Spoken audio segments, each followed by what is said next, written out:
Hello? Hello, Neo. Do you know who this is? Bonjour tout le monde, c'est Yannick pour Phone Android.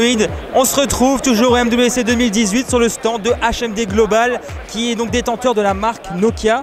On vient pas pour un smartphone mais pour un feature phone, c'est-à-dire un simple téléphone qui n'est pas doté de fonctionnalités intelligentes mais qui s'en sort quand même relativement pas mal. Nokia n'a de cesse de faire revivre la fibre nostalgique comme l'année dernière avec le Nokia 33. Donc là, on a cette fois-ci le Nokia 8110 qui revient sur le devant de la scène.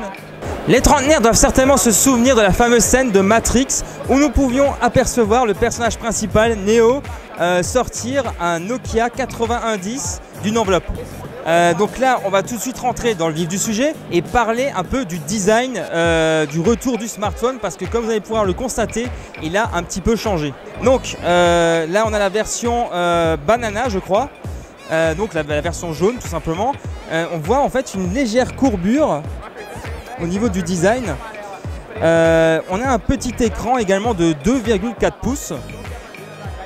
Sur le dessus, on retrouve une prise jack 3.5 ainsi qu'un port micro USB pour pouvoir le recharger. À l'arrière, on a droit à un appareil photo de 2 mégapixels avec un flash LED ainsi qu'un haut-parleur. En face à la tranche droite, nous retrouvons un petit bouton qui permet en fait d'allumer l'écran sans avoir besoin d'ouvrir le clapet. Oui, car la particularité du smartphone, c'est justement il n'est pas tactile, donc on y découvre la présence d'un clavier comme à l'époque. Bien que ce ne soit pas un smartphone, on y découvre quand même quelques fonctionnalités empruntées à ses cousins.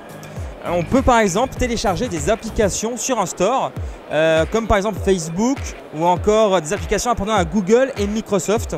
Et on peut bien sûr profiter de la 4G pour pouvoir télécharger rapidement toutes ces applications.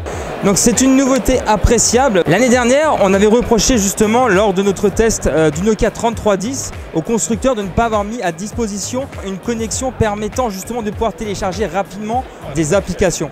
Nokia propose ce genre d'appareil en général pour leur côté un peu détox, mais nous ce qu'on trouve un peu contradictoire, c'est de pouvoir mettre à disposition justement un store et de télécharger des applications comme Facebook, etc.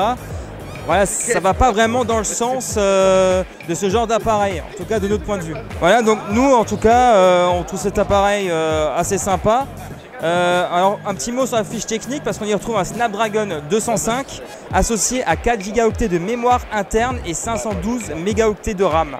Nokia a intégré un appareil photo de 2 mégapixels mais il reste assez anecdotique. Au niveau de la disponibilité, il sera sur le marché à partir d'avril 2018 à un tarif de 79 €. Et donc si vous souhaitez un téléphone détox ou tout simplement pour faire revivre la fibre nostalgique qui sommeille en vous, eh ben foncez.